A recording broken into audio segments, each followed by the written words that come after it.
It's a clean sweep of the Hawks in the regular season. 7 players in double figures. CMB, the player of the game. Let's go to the film room. The only thing that's originally filmed is that and I've studied older films and tried to figure out how I got that impression. I was getting meetings right in the cutting room. The unique thing about film is an art form exactly. is the editing. Folks, you'll probably hear me say this a bunch throughout my life, but it's been a lot over the last couple of months as well. The best game of Collin Murray-Boyles' career. 17 points, 7 rebounds, 7 assists, and 5 stocks. It started on the defensive end for him, really being able to be in 2 places at once. So as you see here, he's guarding Nickeil Alexander-Walker, who's the ball handler. He's stepping up on him. Even though he's playing in a drop coverage, he's trying to split the difference between him and Okongwu, who's rolling to the basket. And watch as he's able to still recover to Okongwu. So he picks up the ball, forces Nickeil Alexander-Walker to pick up the ball. And despite the fact that Nickeil actually gets this pass through, look at where CMB is compared to where he'll be when he blocks his shot. Incredible recovery. CMB swats this one as the Raptors get out and running. I think this is a good overall play from Gradey Dick and Collin Murray-Boyles defensively. Good job by Gradey of fighting through these multiple screens and getting out to Luke Kennard. And then good ball pressure by Collin Murray-Boyles here on Onyeka Okongwu as the shot clock is winding down, or the 5 count is winding down, gets the steal and is able to get out in transition as well. His hands are absolutely ridiculous. Watch as he telegraphs this pass, swats it to himself, and is able to finish in transition too. The timing on some of this stuff is just incredible. So Jalen Johnson drives to the basket, and Collin Murray-Boyles already is going to take this risk and try to contest this shot. He is stepping away from Onyeka Okongwu in the corner because that's his man. And also, it's sort of baiting Jalen Johnson to make this pass, right? CMB is so good with his hands that and Jalen Johnson, by the way, recognizes that CMB is now on the weak side. He tries to zip that pass over, but CMB steals it. It's a good job of baiting him into that pass from CMB. A level of relentlessness in transition. So watch as, if we look here, Dyson Daniels is running in transition, and Collin Murray-Boyles is a few steps behind. Watch as he's able to react, and a good job by RJ Barrett to pick up the ball here, force Dyson Daniels to try and do a Euro step, if you will, in transition, and a great recovery and block from CMB. Now, Darko Rajakovic said offensively, they don't run a ton of plays. They actually don't run any plays for Collin Murray-Boyles, but he has to do his best to take advantage in the crevices of the offense. So off of some really good ball movement, the Hawks defense is in rotation, and CMB right here in the dunker spot, able to finish through contact. Again, the easy stuff here for Collin Murray-Boyles. RJ Barrett gets downhill, engages the help, nice wraparound pass, and CMB able to finish. I've been really impressed with Collin Murray-Boyles' three-point shooting, shooting above 45% from 3 this season, knocking down this corner 3. He has incredible hands too. Darko Rajakovic said he had God-given hands, and this time whacks the offensive rebound into the basket. I really like his intuition as a screener as well. So here, he runs a pick and roll with Brandon Ingram, and he immediately slips to the basket because he knows most of the attention is going to go towards Brandon Ingram in this pick and roll. They don't care that much about Collin Murray-Boyles. At least the defense doesn't care as much. So he's going to take advantage of this here. Both players pick up Brandon Ingram. And so now BI does a really great job of recognizing this. And a nice dump-off pass to CMB, who's able to finish. And a good job fighting through contact here to finish as well. He's really crafty in transition too. Here, he fills a lane, and this is exactly what I mean by filling a lane. There's an occupied area here, or an area that isn't occupied where CMB can fill, and that's exactly what he does. Is the trailer, gets downhill, finishes over Porzingis. Again, more of that. Great job by Scotty Barnes pushing in transition, and a nice no-look pass to CMB who finishes. And so, folks, this was an incredible game from Collin Murray-Boyles. Like I said, probably his best of his career yet. And it's funny because if you think about it, I don't know, man. I feel like I've said that like 6 times this month. the fact that he's been able to constantly add and add to his game, his processing speed has been very, very good to start his career. And you can see him picking up on certain moments. He had 7 assists tonight. I'm going to get to a couple of those when I talk about Gradey Dick, but his feel for interior passing, whether he's in the short roll area, dumping it off to Scotty Barnes, or getting it in the paint and wrapping it around to Emmanuel Quickley or Gradey Dick, he just has a really great knack for making passes in the interior, in the paint. He does a really, really great job of that. That's why Collin Murray-Boyles is such a unique prospect, because he has all of these intangibles. And when you talk to Darko Rajakovic, the media today, I was there for the Athletic NBA Daily, but the media generally was asking Darko about how quickly Collin has been able to adapt his game to the NBA. And Darko really said that he couldn't put Collin in some sort of box. And of course, there are positions where you put a player, and there's areas of the floor where you are trying to make them thrive. And you can see that within the Raptors system. They put him in the dunker spot. They're having him, kind of eat the scraps of the offense. They're not running any plays for him, but they're empowering him to be more of a driver, empowering him to be more of a playmaker. And I think that's really interesting moving forward in his career. What does Collin Murray-Boyles look like 3-4 seasons down the road when, he's developed perhaps more of a driving game. He's maybe developed more of an in-between game offensively. There's just so many layers that can be added, which is why it's very exciting to watch his game blossom this quickly. He's picking things up very, very fast. And his processing speed is impeccable. You can't teach feel. Feel is just one of those things that players have. And another thing that you can't teach is hands. And Collin Murray-Boyles has really been able to impact the game, one, with his defensive activity in his hands, and two, with his ability to have feel all over the floor, making good decisions on the floor pretty consistently. That's something rare as a rookie. And so it's just exciting to see him figure it out like this. It's also good that he's now able to do this against starting level competition, punching above weight. He's starting now, and he's got an opportunity to start a few times. Not all of his starts have gone well, truthfully, in his career, but you can see that he's starting to figure out the process a little bit better, starting to figure out the game speed of the NBA a little bit better, and that is an excellent sign for the Toronto Raptors. It's also, he's become one of those guys where they have to play him. He's forcing their hand to play him more minutes, and it's hard to take him off of the floor just because of how unique of a defender he is and how well he meshes with the rest of that group defensively. He was talking generally about his physicality tonight, and he's like, look, man, I lift, I put the work in so that I can match the physicality of some of these guys in the NBA, and his physicality has translated tenfold to the NBA. It doesn't feel like he is not physically imposing. It actually feels like he is impacting all areas of the game because of how physically imposing he is, because of how active his hands are.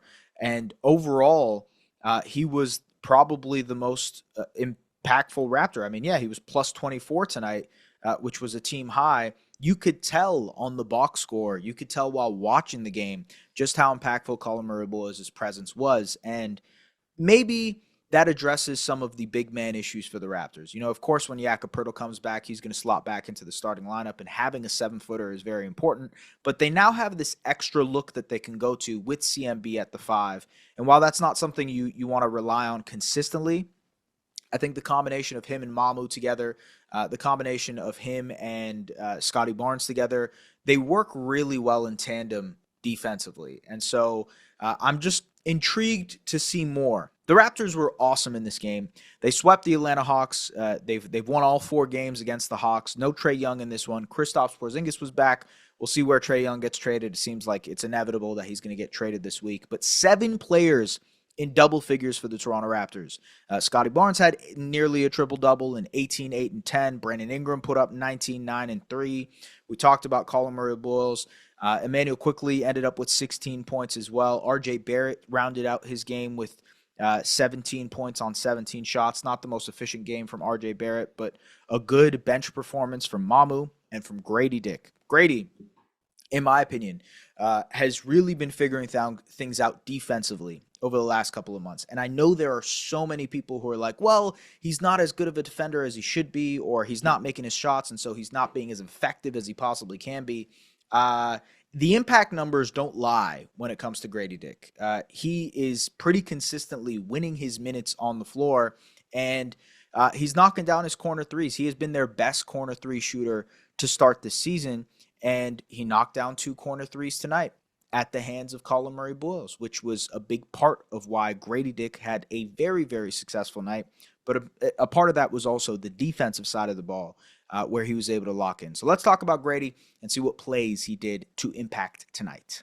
Gradey Dick has the second best point differential on the Toronto Raptors this season, and why that is because he's able to provide utility offensively.